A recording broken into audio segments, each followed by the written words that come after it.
예, 하나님 말씀은 역대기하 3장 1절로 봉독하겠습니다. 솔로몬이 예루살렘 모리아 산에 여호와의 전 건축하기를 시작하니 그곳은 전에 여호와께서 그의 아버지 다윗에게 나타나신 곳이요 여부수 사람 오르난의 타작마당에 다윗이 정한 곳이라. 솔로몬이 왕위에 오른 지 넷째 해 둘째 달 둘째 날 건축을 시작하였더라. 솔로몬이 하나님의 전을 위하여 놓은 지대는 이러하니 옛날에 쓰던 자로 길이가 60규빗이요 너비가 20규빗이며 그 성전 앞에 있는 낭실의 길이가 성전의 너비와 같이 20규빗이요 높이가 120규빗이니 안에는 순금으로 입혔으며 그 대전 천장은 잣나무로 만들고 또 순금을 입히고 그 위에 종려나무와 사슬 형상을 새겼고 또 보석으로 성전을 꾸며 화려하게 하였으니 그 금은 바르와임 금이며 또 금으로 성전과 그 들보와 문지방과 벽과 문짝에 입히고 벽에 그룹들을 아로 새겼더라. 아멘. 예. 7절까지 봉독해 드렸습니다. 예, 드디어 그토록 고대하던 성전 공사가 시작이 되었습니다. 다윗이 죽어가면서까지 이 성전 건축을 당부하고 그것이 일생 자기의 소원과도 같은 그런 일이었다라고 이야기를 했는데 드디어 솔로몬이 그 아버지의 뜻을 따라 사실은 뭐 아버지의 소원이라기보다는 하나님이 다윗에게 그런 마음을 주시고 그 마음을 솔로몬이 깨닫고 그렇게 진행하는 거죠. 예, 그래서 이거는 솔로몬이 짓는 것이지만 솔로몬의 성전이라고 제가 하면은 안 맞다. 하나님의 성전이다. 이렇게 이야기를 해 맞다고 제가 말씀드린 바 있습니다. 자, 어쨌든 이제 드디어 성전 공사가 시작되었습니다. 예, 솔로몬이 예루살렘 모리아 산에 여호와의 전 건축하기를 시작하니 그곳은 전에 여호와께서 그의 아버지 다윗에게 나타나신 곳이요 여부수 사람 오르난의 타작마당에 다윗이 정한 곳이라. 예, 역사적인 장소죠. 역사적인 장소. 그 모리아 산에 성전이 건축되기 시작했습니다. 이 모리아 산이 어딘가?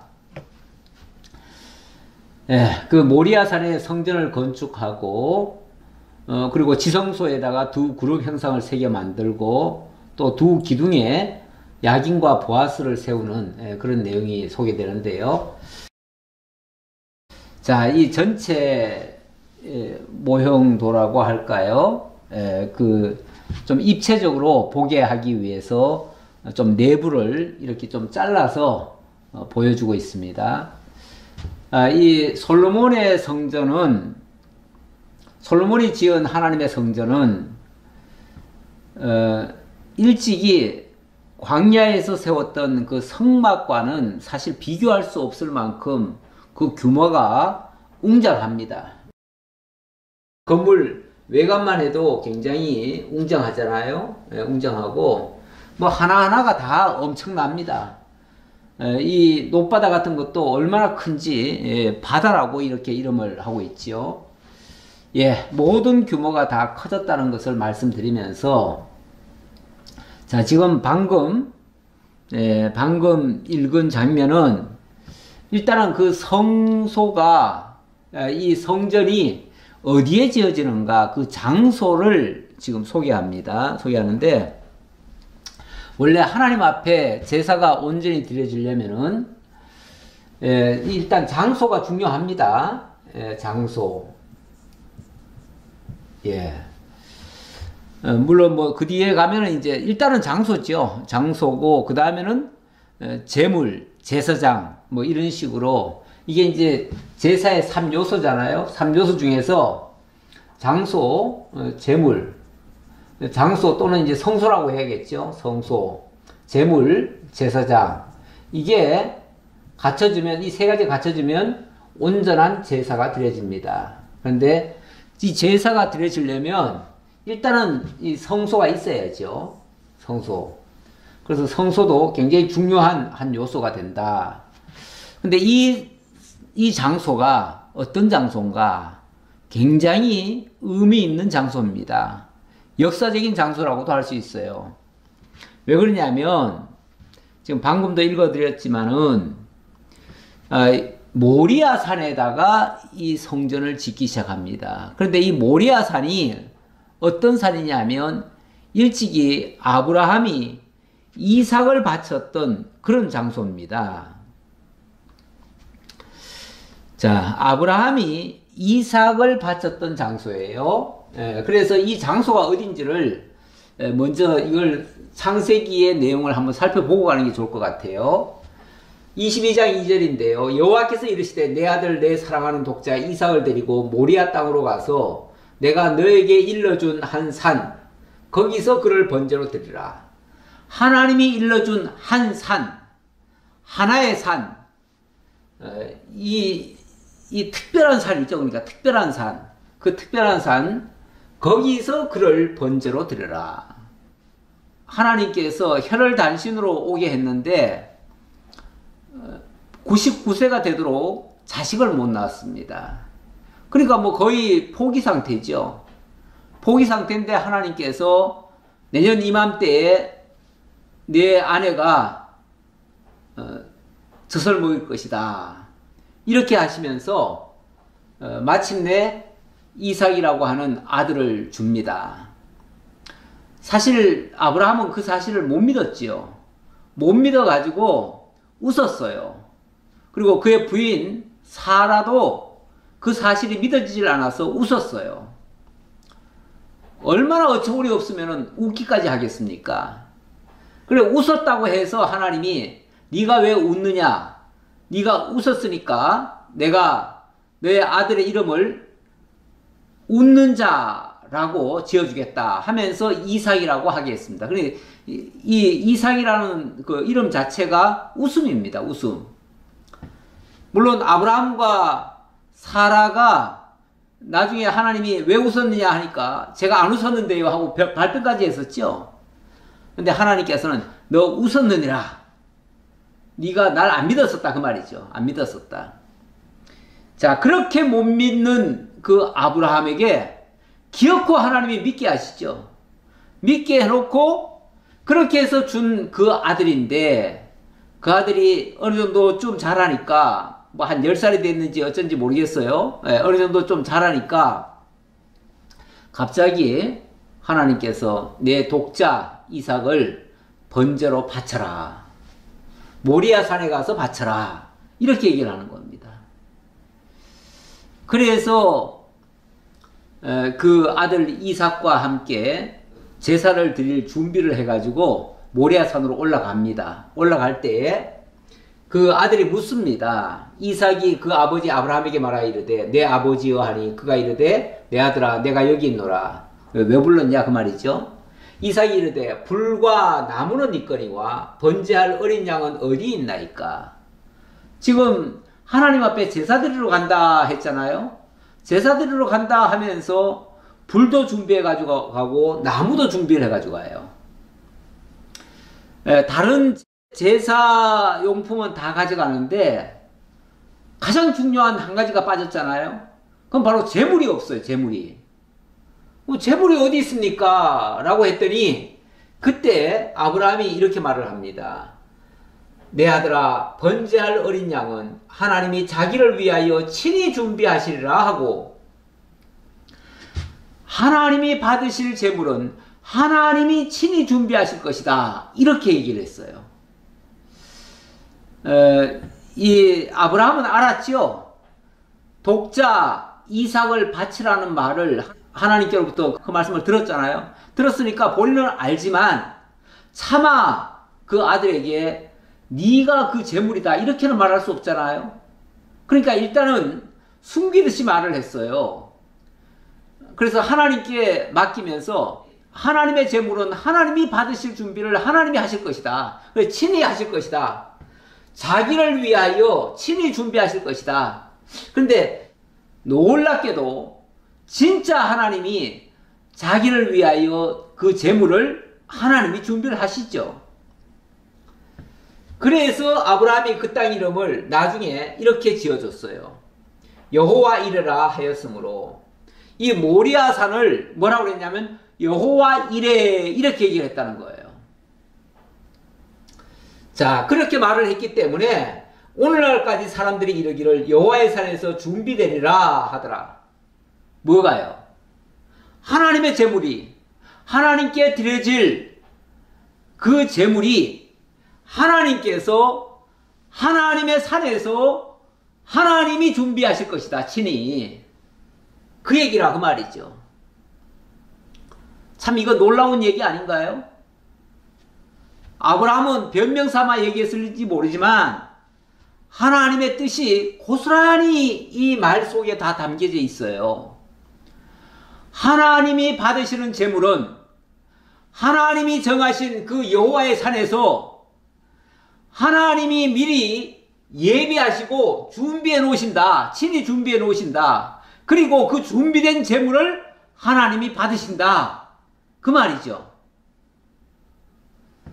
일단 아브라함은 자기 독자 이삭을 바치라고 했기 때문에 이삭을 바칠 준비를 해서 갔지만 하나님은 자기 재물을 당신이 준비를 하셨어요.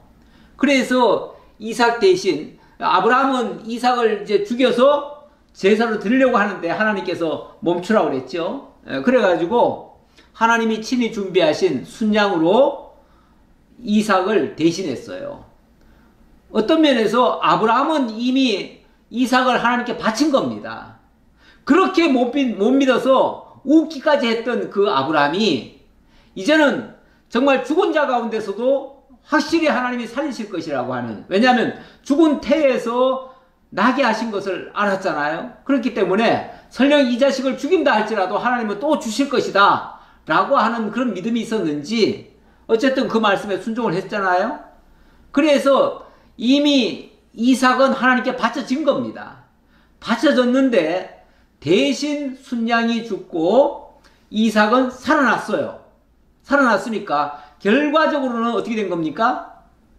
이삭은 하나님께 죽은 거예요. 번제로 드려진 거예요. 드려지고 그리고 다시 살아난 거예요. 그러니까 죽었다가 살아난 거죠. 바로 그 독자 이삭이 죽었다가 살아난 그 장소가 바로 모리아산입니다. 모리아산. 이거는 하나님의 여호와 이레, 하나님이 친히 준비하신 그 산이에요.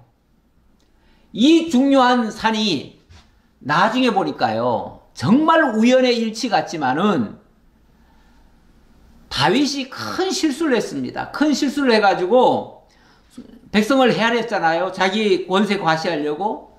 그랬을 때에 하나님이 진노하셨습니다. 그래서 온역이 들어가지고 백성들이 막 죽어갑니다. 죽어갈 때 하나님께서 그것도 직접 그 선지자를 통해서 얘기를 해주죠. 빨리 하나님 앞에 나아가라. 그래가지고 나아간 곳이 어디냐면은 오르난의 타작마당입니다. 거기서 제단을 쌓고 하나님께 제사를 드리니까 그 순간 하나님께서 그 제사를 받으시고 죽어가던 사람들을 다 살려냈습니다. 놀라운 거죠. 그것도. 그 사건도. 그래서 죽어가던 사람들이 다 살아난, 그러니까 많은 사람들이 그 죄값으로 죽었어요. 죽었는데 그 다음부터는 이 제사가 드려진 다음부터는 더 이상 안 죽었어요. 그러니까 결국은 거기서도 다 죽을 자들이 살아난 것과 같아요. 그게 바로 오르나의 타작마당이고, 그래서 그때 이 다윗이 뭐라고 고백을 하냐면은 바로 이런 여호와의 하나님의 성전이요. 아니 거기 아무것도 없는데 그냥 오르나의 타작마당일 뿐인데 거기서 이렇게 얘기를 해요. 여기가 바로 여호와 하나님의 성전이요, 이는 이스라엘의 번제단이라. 여기가 하나님께 드려질 성전이고, 그리고 이곳이 온전한 희생 제물이 드려짐으로 말미암아 하나님께로부터 속죄함을 받는 그런 중요한 번제단이다. 언약 자손을 위한 번제단이다. 그 얘기예요. 정말 놀라운 장소 아닙니까? 놀라운 말씀 아닙니까? 그런데 그 역사적인 장소에 드디어 솔로몬이 성전을 짓습니다. 짓는데 나중에 보니까요, 신약시대에 와서 보니까 예수님이 거기에 지어진 그 성전을 가리키면서 하시는 말씀이 이렇게 얘기를 합니다. 요한복음 2장 19절에서 너희가 이 성전을 헐라, 내가 사흘 동안에 이 성전을 다시 일으키겠다, 이렇게 얘기를 합니다.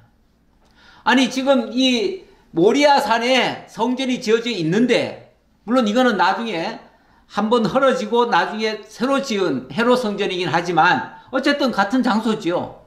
같은 장소인데 너희가 이 성전을 헐라, 그러면 내가 3일 만에 다시 일으키겠다, 이렇게 말씀하셨다, 그 말이에요. 그 말은 무슨 뜻이냐면 요한복음에 이렇게 해석이 되어 있어요. 그러나 예수는 성전된 자기 육체를 가리켜 말씀하신 것이라. 바로 지금은 예수님은 그 보이는 성전 가지고 얘기했지만, 이 성전이 헐려지고 3일 만에 다시 살아난다는 말은 당신 자신이 이 성전의 그 가치대로 온전히 하나님 앞에 제사 드려지고, 그리고 3일 만에 부활할 것이다 라는 말씀이라, 그 말이에요. 자기 육체가 죽으시고 3일 만에 부활하실 것이다 라는 뜻이었다, 그 말이에요. 그러면은 이제 보이는 성전에서 신령한 성전으로 바뀌는 거죠. 신령한 성전이 바로 예수 그리스도가 십자가와 부활을 통해서 참 성전이 되어신다 라는 얘기예요. 근데 어떻게 됐죠, 나중에? 실제로 예수님이 십자가에 못 박혀 죽으시잖아요. 죽으시고 3일 만에 진짜 부활하시잖아요. 그러면 죽으실 때는 이스라엘을 위한 제물로 죽어주셨어요. 살아날 때는요, 그 죽었던 모든 자들을 살리기 위해서 의를 위하여, 죄를 위하여 죽으시고 의를 위하여 살아나신 거예요. 그래서 예수의 죽으심은 죄에 대하여 죽으시고 죄에 대하여 진노를 받으셔서 번제단에 번제로 드려지신 거예요. 그리고 3일 후에 예수님이 부활하신 거예요. 부활하셨으니까 예수님이 온전한 하나님의 성전이 되신 거예요. 당신이 그런 말씀도 하시죠. 내가 가면 내가 처소를 마련해 놓고 너희들을 데리러 오겠다, 뭐 이런 말씀 하시죠. 그래서 우리도 그 처소에 함께 참여시킨다, 우리도 성전이 되게 하신다, 뭐 그런 의미예요. 그리스도니 신약에 와서는 온전히 우리도 성전이 되게 하시는 거 아니겠습니까? 자, 이 중요한 자리, 이렇게 해서 성전이 지어지는 겁니다. 지어지는데, 자, 3절 볼까요? 솔로몬이 하나님의 전을 위하여 놓은 지대는 이러하니 옛날에 쓰던 자로 길이가 60규빗이요 너비가 20규빗이며, 예, 이 성전의 크기가, 사이즈가 그렇다는 거죠. 사이즈가 아까 보면은 사이즈가 나오는데, 쉽게 말하면 여기서부터 여기까지가 60규빗이라는 거예요. 그리고 여기서 여기 이 폭이, 그러니까 길이가 60규빗, 폭이 20규빗인데, 여기 요 지성소는 보면요, 요 지성소는 가로 세로가 20규빗이에요. 20규빗, 20규빗. 그게 정방향이죠. 이렇게 구성되어 있고, 나머지 이제 성소가 40규빗에다가 20규빗이죠. 그렇게 해서 토탈 하면은 60규빗에 20규빗이 되는 거죠. 자, 그렇다는 얘기고요. 자, 그렇다는 얘기고, 그런데 여기에 그 성전 안에 있는 낭실의 길이가 성전의 너비와 같이 20규빗이요.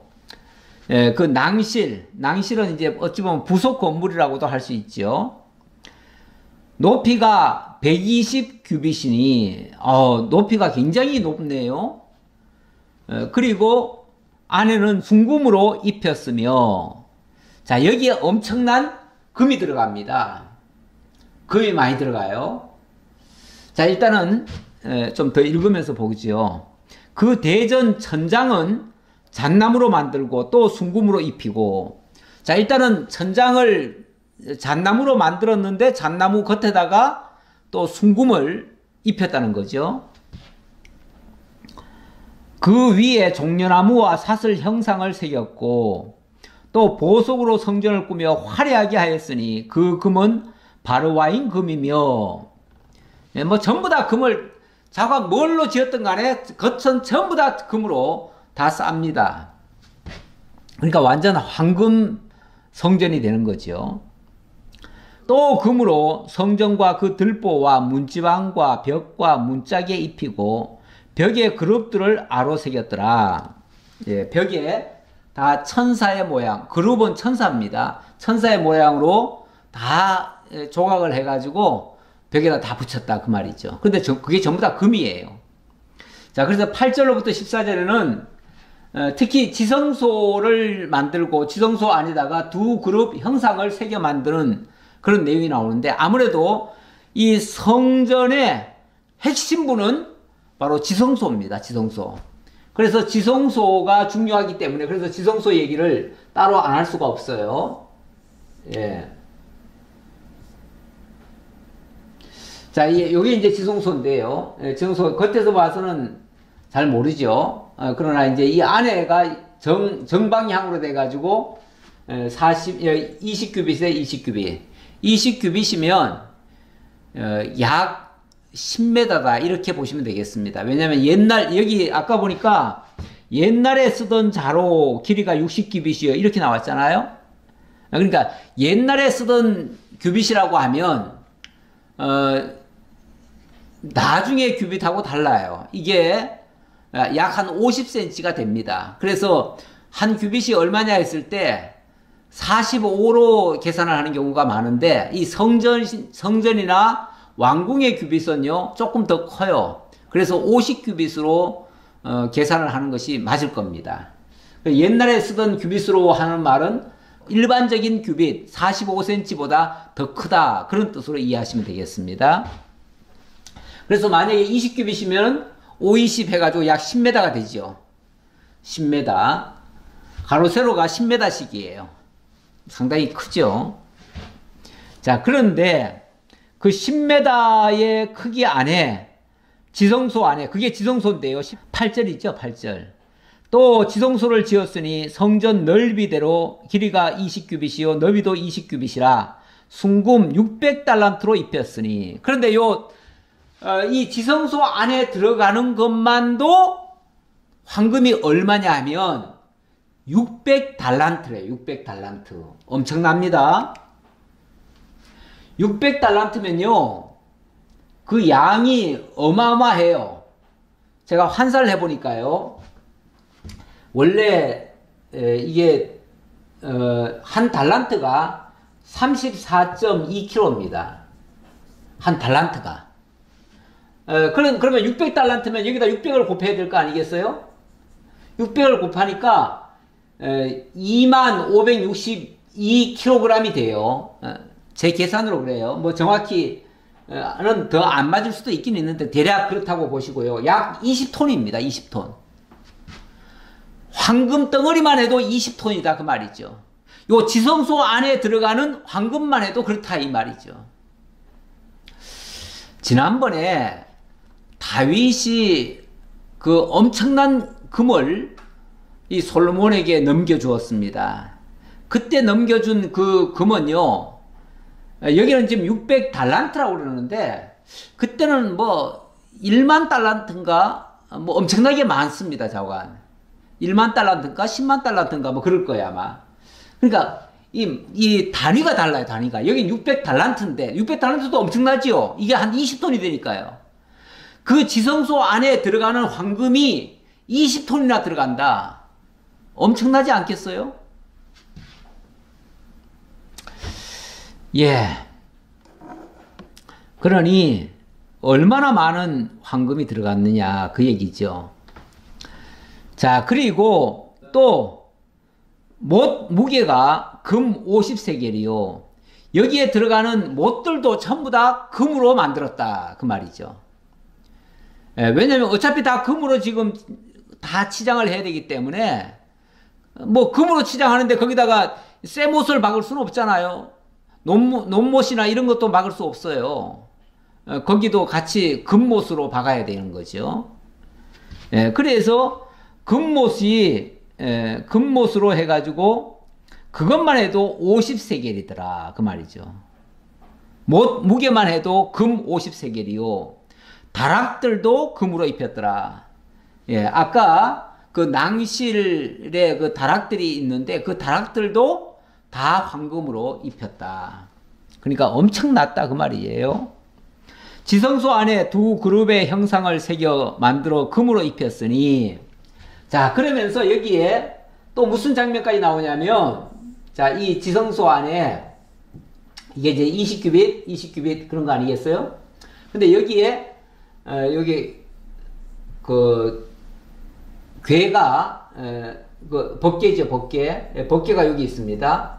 법궤가 있고 법궤 위에 두 그룹이 있습니다. 두 천사가 있다고 말이에요. 천사가 있는데 그 천사가 날개를 이렇게 펴고 있어요. 펴고 있는데 쉽게 말하면 여기서 천사가 날개를 뭐 이렇게 펴고 있다고 칩시다. 이렇게 펴고 있어요. 그리고 천사 둘이 이 궤 위에 있어요. 궤 위에 있으면서 이 날개가 무려 5규빗씩이에요. 5규빗, 5규빗, 5규빗, 5규빗. 이것만 해도 20규빗이잖아요. 그러니까 이쪽 끝에서부터 저쪽 끝까지 천사가 날개로 다 덮고 있어요.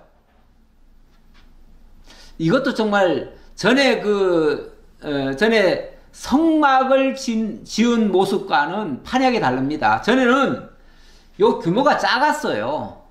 작았기 때문에 이 뭐 그룹이 이렇게 꽉 차게 아마 그렇게 하지도 않았던 것 같아요. 그리고 그룹이 여기가 훨씬 더 커요. 자, 그래서 그 규빗이 5규빗씩입니다. 자, 다시 한번 읽어볼까요? 11절. 두 그룹의 날개 길이가 모두 20규빗이라 왼쪽 그룹의 한 날개는 5규빗이니 성전 벽에 닿았고 그 다른 날개도 5규빗이니 오른쪽 그룹의 날개도 닿았으며, 그리고 이 날개들이 다 합하니까 5규빗, 5규빗, 5규빗, 5규빗 하니까 20규빗이라 그 말이죠. 그래서 양쪽 벽에 닿을 정도로 그렇게 크게 이 천사를 해놨다 그 말이죠. 자, 이 두 그룹의 13절, 이 두 그룹이 편 날개가 모두 20규빗이라 그 얼굴을 내전으로 향하여서 서 있으며, 자, 그런데 이 천사들이 얼굴은 여기가 지금 내전 아닙니까? 내전이 이렇게 돼 있죠, 이렇게. 그러니까 이게 지성소고 이게 이제 성소 아닙니까? 이 성소를 향해 있더라 그 말이죠. 얼굴을 이쪽을 향하고 있더라. 그러니까 항상 지켜본다 그런 뜻이겠죠. 왜냐하면 여기 성소에는 제사장들이 매일 드나들면서 여기서 하나님을 섬기고 1년에 한 차례만 대제사장이 이 지성소까지 들어갑니다. 들어가기 때문에 평소에는 안 들어가요. 평소에는 그러니까 천사들이 늘 지켜보고 있는 거죠. 그런 모습입니다. 그리고 청색, 자색, 홍색 실과 고운 배로 휘장문을 짓고 그 위에 그룹의 형상을 수놓았더라. 자, 이게 성소와 지성소 요 사이는 이렇게 본격적인 건축을 했지만은 여기는 뭘로 쳤냐면 휘장으로 쳤다 이 말이에요. 휘장. 하기야 휘장이라야 드나들 수도 있죠. 대제사장이. 물론 뭐 평소에는 드나들면 안 되겠지만 만약에 여기를 다 이 벽처럼 다 뭐 그 나무로 나무로 다 짓고 거기다가 황금을 다 박아버리면은 그러면 드나들 수가 없잖아요. 그러니까 이거는 여기는 드나들어야 되기 때문에 휘장을 했다 그 말이죠. 휘장을. 그리고 15절 성전 앞에 그런데 일단 이렇게 한 의미를 좀 설명하고 넘어가야 될 것 같아요. 이 지성소라고 하는 곳은 하나님의 임재를 가리키는 거죠. 하나님이 여기 계시다. 그래서 이곳을 뭐라고도 얘기를 하냐면 지성소라고 기본적으로는 지성소라고 하는데 지성소에 있는 그 궤 있잖아요. 궤. 그리고 그 궤 위에 궤 뚜껑이 덮여 있습니다. 그런데 그 뚜껑 위에 천사가 있거든요. 그런데 그 뚜껑을 뭐라고 그러냐면 시은소라고도 하고 또 속죄소라고도 합니다. 시은소 또는 속죄소. 시은소, 속죄소. 속죄소라고 하는 것은 죄를 사한다는 뜻이고 시은소라고 하는 것은 은혜를 베푼다라는 뜻이거든요. 그러니까 우리 하나님께서 이곳에서 백성들을 지켜보시면서 그곳에 머무시면서 그리고 백성들을 늘 지켜보시면서 죄를 사유시고 은혜를 베푸시고 그런 곳이에요. 그런 곳이다 보니까 여기는 하나님의 영광이 가득 차 있습니다. 여호와께서 임재에 계시고요. 항상 임재에 계신다라고 하지요. 물론 제가 지난번에는 성전을 설명하면서 하늘을 보좌로 삼고 땅을 발등상으로 그러니까 쉽게 말하면 발판으로 여기시는 하나님께서 어떻게 사람이 지어놓은 그 조그만 전 안에 계실 수 있겠느냐. 다만 여기는 하나님의 이름을 모신 곳이다. 이렇게 얘기를 했습니다. 그러니까 여호와가 임재하신다고 해서 하나님의 어떤 형체가 거기 들어와 계신 건 아니잖아요. 하나님의 영광으로 가득 차 있고 하나님의 이름이 이곳에 모셔 있는 거예요. 자, 이거는 이사야 6장을 가져왔는데요. 이 성전의 영광이 얼마나 정말 위험찬가를 보여주기 위해서 하나 가져온 겁니다. 이거는 때는 이제 우시야 왕이 죽던 해인데요. 그때 이사야 선지자가 주께서 높이 들린 보좌에 앉으신 장면을 보게 됩니다. 물론 주께서 높이 들린 보좌에 앉으셨다면은 그곳은 어딜까요? 이 땅의 성전이 아니죠. 땅의 성전이 아니라 영원한 하늘 성소죠. 영원한 하늘 성소예요. 원래 하나님께서 모세에게 성막을 지으라 할 때에 그 성막을 어떻게 보여주셨냐면은 하늘에 원형이 있고요. 원형 성전이 있고 그 원형 성전의 모형을 그려가지고 그것을 지으라 이렇게 얘기하셨어요. 그러니까 성막이나 성전은 하늘의 것의 모형이에요. 하늘 것의 모형. 그러니까 하늘은 실제 성소가 또 있는 거죠. 거기에 진짜 하나님이 계신 거죠. 그 하나님의 그 성소, 천상에 있는 하나님의 보좌, 거기에 하나님이 앉아 계시는데 그의 옷자락은 성전에 가득하였고 하나님의 영광이 가득 차 있다는 그런 표현이에요. 그리고 거기에는 스랍들이 모시고 섰는데 스랍들은 천사들이라고 그랬잖아요. 모시고 섰는데 각기 6날개가 있어. 그 둘로는 자기의 얼굴을 가렸고 그 둘로는 자기의 발을 가렸고 둘로는 날며 서로 불러 이르되 이 천사들은 날개가 두 개가 아니라 6개씩이더래요. 6개씩인데 2개는 자기의 얼굴을 가리고 2개는 자기의 발을 가려요. 이거는 자기의 얼굴과 발을 가린다고 하는 것은 하나님 앞에 부정한 모습을 보일 수가 없어서 그렇다는 얘기예요. 그리고 정말 하나님의 명을 받들어서 이 날면서 하는 일들은 사실은 2날개인 거죠. 2날개로 순종을 하는 거죠. 그리고 2날개는 자기 가린 거예요. 자기 부끄러움을 가리고 자기 얼굴을 가렸어요. 그랬는데 그래서 이제 그 모형으로 그린 것은 2날개만 있지만 실제로는 6날개가 있더라. 자, 그런데 거기서 이 천사들이 외치는 소리가 뭐냐면 거룩하다 거룩하다 거룩하다 만군의 여호와여 그의 영광이 온 땅에 충만하도다 하더라. 자, 이건 하나님의 영광의 모습입니다. 그러니까 그룹을 통해서 영화롭게, 아까 영화롭고 아름답게 했다고 그랬죠? 예, 하나님의 성소가 영화롭고 아름답습니다. 그리고 정말 위엄 있고요. 위엄이라는 표현이 맞는지 모르겠네요. 예, 어쨌든 하나님의 임재가 있고 거기에 하나님의 영광이 가득 차 있다는 그런 것을 표현할 때 이렇게도 말씀드릴 수 있겠다라고 해서 제가 이 말씀을 하나 가져와 봤습니다. 자, 계속해서 자, 15절입니다. 자, 15절. 성전 앞에 기둥 둘을 만들었으니 높이가 35규빗이요 각 기둥 꼭대기의 머리가 5규빗이라.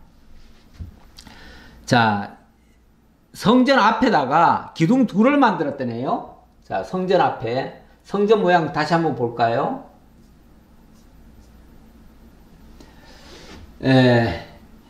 이게 이제 그 기둥입니다. 기둥인데 요 앞에 거는 이제 잘랐기 때문에 지금 안 보이는데요. 여기에 야긴이라고 하는 기둥이 있고 보아스라고 하는 기둥이 있습니다. 이 현관에 있어요. 그래서 사실 이 기둥도 상당히 큰 겁니다. 그런데 워낙 이 건물이 높기 때문에 이것도 작아 보이는 거지. 실제로는 이게 35규빗이에요. 35규빗. 아까 지성소의 그 폭이 20규빗이라고 그랬잖아요. 20규빗이니까 이게 35규빗이면은 1.5배지요. 1.5배고 1.5배 위에다가 또 머리가 5규빗이라고 그랬어요. 그러니까 결국은 40규빗이네요. 40규빗. 40규빗이면 20규빗의 배가 되는 거죠. 그러니까 상당히 큰 거예요. 어쩌면 이 그림도 너무 적게 그린 것 같아요. 이거에 비해서 이거에 갑절이 돼야 되는데 아마 더 커야 되지 않을까 싶은데 제 생각엔. 그런데 뭐 어쨌든 그 뭐 그림은 그렇게 이제 이해를 하면 되니까요. 그렇게 이게 굉장히 크다. 어찌 보면 이 성전에, 이게 전체가 성전 아닙니까? 이 성전에 기둥이 있죠. 그런데 이제 현관의 기둥은 뭐 건물을 지탱하기 위한 기둥이라기보다는 이 건물을 뭔가 지금 표현해주고 가리키기 위한 그런 기둥인 거죠. 우리가 건물을 하나 지으면 건물 입구 쪽에다가 머릿돌 같은 걸 놓지요. 그리고 거기다가 뭘 적어 놓지요. 그리고 아니면은 그 건물 중에 일부를 높이 짓습니다. 높이 지어 가지고 마치 그 건물을 상징하듯이, 그 건물을 표현하듯이 잘 표현하기 위해서 일부러 그렇게 하는 수가 있어요. 그런데 이 야긴과 보아스도 그런 의미로 지은 것 같아요. 자, 그런 의미로 지었다고 보고요. 자, 지었는데 무슨 의미가 있는가가 이제 중요하겠죠. 자, 16절. 성소같이 사슬을 만들어 그 기둥 머리에 두르고, 사슬을 만들어. 아까 그 성소 안에 뭐 벽을 뭐 사슬로 이렇게 문양을 내 가지고 그것을 금으로 금사슬을 하는 거죠. 금사슬을 해서 이렇게 하는데, 마치 여기도 이 기둥에도 기둥 머리를 사슬로 해서 이렇게 하라 그 말이죠. 그 두 기둥을 성전 앞에 세웠으니 왼쪽에 하나요 오른쪽에 하나라. 오른쪽의 것은 야긴이라 부르고 왼쪽 것은 보아스라 불렀더라. 여기 보니까 오른쪽의 것은 야긴이고 왼쪽 것은 보아스라고 하네요. 그러면 아까 그림이 조금 틀렸네요. 아까 그림은 뭐라고 되어 있나요? 오른쪽이 보아스고 왼쪽이 야긴인데 이 오른쪽, 글쎄요, 이 성전 쪽에서 오른쪽이 이건가요? 보통 이쪽에서 오른쪽 하면은 이쪽일 텐데요. 만약에 이쪽에서 오른쪽이라고 하면 여기가 야긴이고 이쪽이 보았을 텐데 뭐 이쪽이든 저쪽이든 그게 뭐 큰 중요하겠어요. 뭐 이 그림을 그린 사람이 자기 딴에는 오른쪽이 여기라고 생각했던가 봐요. 그러면 이거는 그렇게 되면은 이 성소에서 기준을 본 거죠. 이 성소에서 기준할 때 오른쪽이 야긴이다 그 말이죠. 뭐 그거는 기준점을 어디 두느냐의 차이인데 우리가 그냥 생각할 때는 이쪽이 오른쪽 아닌가 싶은데 아마도 성전을 기준은 삼은 것 같습니다. 뭐 일단 이 그림을 우리가 그냥 믿고 가야겠죠. 믿고 설명을 드려야겠죠. 자, 어쨌든 이 중요한 것은 이 두 기둥의 의미죠. 두 기둥의 의미. 예. 자, 일단은 제가 일단 이 기둥이 무슨 의미인가를 잠깐 여기 본문에 설명하고 있지요. 본문에서는 설명을 안 하는데 여기 성경을 찾아보시면요. 여기 각주가 있습니다. 각주가 어떻게 되어 있냐면 야긴에는 저가 세우리라 이렇게 얘기를 합니다. 야긴은 저가 세우리라. 저는 이제 그가 세우신다 이렇게 했는데요. 뭐 저가라는 표현은 하나님을 가리켜서 저가 이렇게 말할 수는 없잖아요. 예. 저 사람이 저분이 글쎄요. 그 말도 맞나요? 예, 그가라는 표현이 더 맞는 것 같습니다. 예. 그가 세우리라. 그가 세우신다. 그러니까 하나님이 세우시는 거니까 하나님이 세우신다. 이렇게 말하는 게 맞겠죠. 그가 세우셨다. 또는 보아스는 그의 능력으로 그에게 능력이 있다. 그에게 능력이 있다. 그에게 능력이 있다. 저는 그냥 그의 능력으로 이렇게 해놨는데 뭐 능력으로나 능력이 있다나 뭐 같은 말이죠.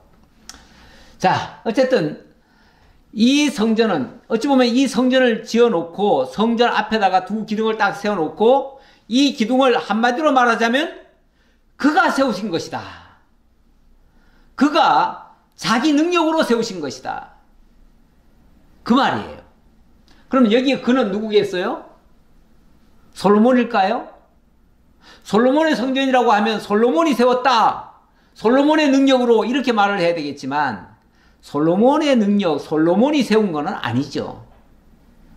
네. 자, 요거는 제가 에스라서를 가져왔습니다. 에스라서는 요거는 첫 번째 성전이 아니라 두 번째 스룹바벨 성전.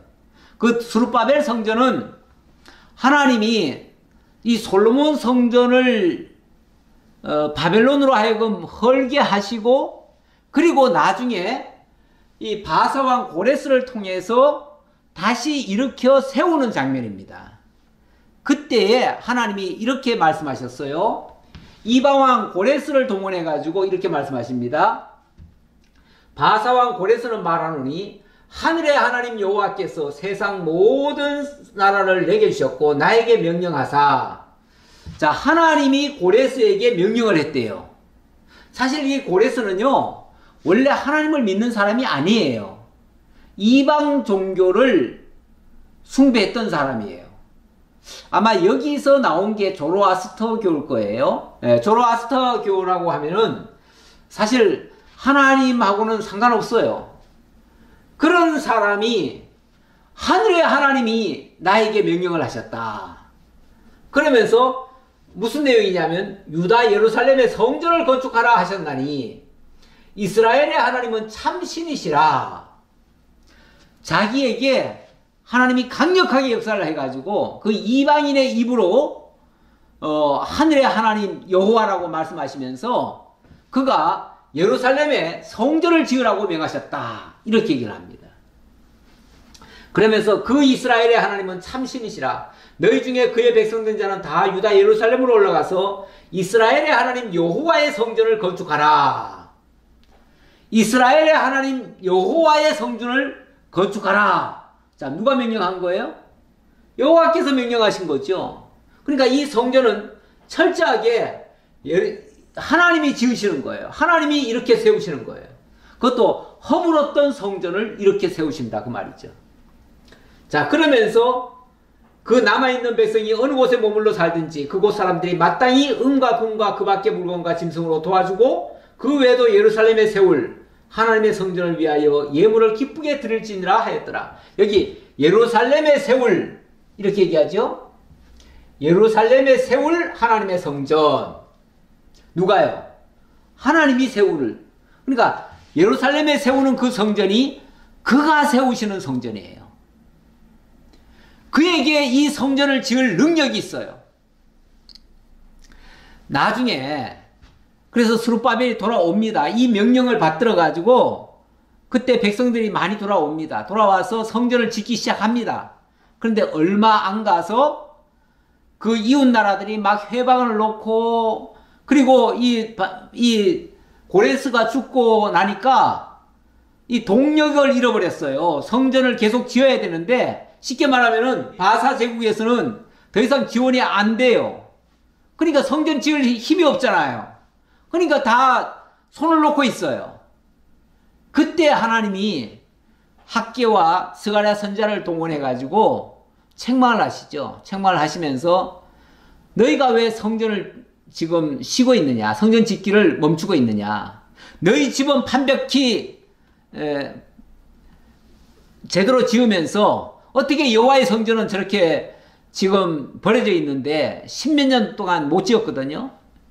저렇게 버려두고 안 지을 수가 있느냐 하고 책망을 하셔요. 그러면서 하시는 말씀이 금도 내 것이요 은도 내 것이라. 뭐가 부족한데 그 말이죠. 뭐가 부족한데. 필요한 거 있으면 내게 얘기해. 내가 다 대줄게. 다시 말하면 그분에게 그 능력이 있다 그 말이에요. 이 성전 지을 능력이 그분에게 있다. 따라서 이 허물어졌던 성전을 세우는 것이 솔로몬의 능력으로 짓는 게 아니고 그분의 능력으로 그분이 세우신다 그 말입니다. 그래서 나중에 성전이 지어지면 이 성전은 솔로몬 성전 이렇게 팻말을 붙이는 게 아니라 그분이 지으셨다. 어찌 보면 이 야긴과 보아스는 하나님이 지으셨다. 이 집은 하나님이 지은 성전이요 하고서 거기다가 간판 붙이는 거나 똑같아요. 그런 의미예요. 하나님이 세우셨다는 게 얼마나 중요합니까? 하나님의 전은 하나님이 세우십니다. 이사야 40장 3절로 5절 10절까지 이 내용 제가 읽을까 하다가 제가 그냥 가로만 해놨습니다. 나중에 찾아보세요. 하나님이 하시는 일들이 당신이 이렇게 다 하신다는 겁니다. 당신이 모든 것을 다 명하셔서 다 하실 수 있어요. 그분이 다 하시는 거예요. 자, 그 얘기고요. 자, 그 다음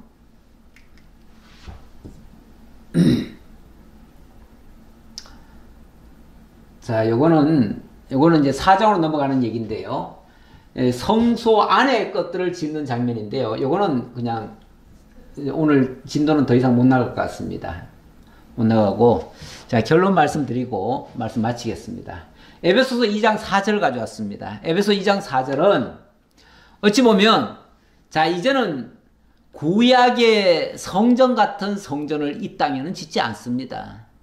왜냐하면 예수님이 참 성전이 되셨기 때문에 이제 참 성전이 있는데 뭐하러 모형적인 성전을 짓겠습니까? 그리고 영원한 성전에 이미 예수님은 그 성전에 들어가셨어요. 들어가셨는데 뭐 때문에 이 땅에 다시 모형 같은 성전을 또 짓겠습니까? 이제 우리에게 필요한 것은요, 참 성전이신 그 예수 그리스도와 연합해서 함께 지어져 가는 성전이 필요하지요. 예수님이 이런 말씀도 하셨죠. 사도 바울을 통해서 하신 말씀인데, 너희는 성령이 거하는 전이다. 우리 보고 성전이라는 거예요. 성령이 거하는 전이니까 성전 아닙니까? 어찌 보면 우리들도 작은 성전들이에요. 예수님처럼 참 성전은 아니지만 우리도 작은 성전들이에요. 작은 성전들을 예수 그리스도와 연결하여, 예수 그리스도 참 성전에 연결하여 함께 지어져 가는 성전, 그 성전을 이제 우리를 통해서 지어 가신다는 거예요. 그 내용이 에베소 2장에 나옵니다. 일단 2장 1절에는 허물과 죄로 죽었던 너희를 살리셨도다 이렇게 얘기를 하죠. 하나님이 죽었던 자들을 살려가지고 하나님의 성전으로 지어가십니다. 마치 구약시대 때 바벨론이 헐어버린 그 성전 스룹바벨을 통해서 하나님의 역사로 다시 지어내듯이 똑같은 원리예요. 원리는 똑같은 원리예요. 자, 어떤 근거로 하나님이 지으시는가?